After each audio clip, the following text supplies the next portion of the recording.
ఆ పాపకు ఆటిజం ఉంది కాబట్టి నేను అదృష్టంగా ఫీల్ అవుతున్నా. ఆటిజం లేకపోతే ఆ పాపకి నన్ను పట్టించుకునేది కాదు.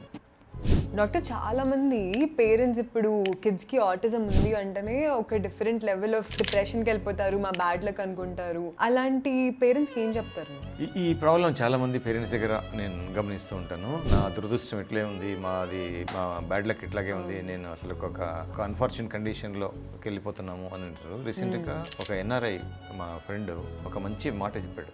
మాకుంది ఒక పాప, కొడుకులు లేరు, ఆ పాపకు ఆటిజం ఉంది. ఆ పాపకు ఆటిజం ఉంది కాబట్టి నేను అదృష్టంగా ఫీల్ అవుతున్నా. ఆటిజం లేకపోతే ఆ పాపకి నన్ను పట్టించుకునేది కాదు. ఆటిజం లేకపోతే అసలు నా కోసం ఎదురు చూసేది కాదు. ఆటిజం లేకపోతే నా పైన ఫైట్ చేసేది, నన్ను గొడవపడేది, తిట్టేది. ఇప్పుడున్న పేరెంట్స్ నేను చూస్తున్నాను, వాళ్ళ పిల్లలు అసలు వాళ్ళు పట్టించుకోరు, ఎక్కడున్నాడో తెలియదు, ఏమైతాడో తెలియదు, రోజు ఆర్గ్యుమెంట్స్. ప్రేమగా అసలు నాకు ఇంటికి వస్తేనే ఒక ప్రేమ పంచుతుంది. I'm so blessful, I'm so happy, I'm so lucky because of autism kid ఉన్నందుకు అనేటువంటి ఒక మాట అన్నాడు.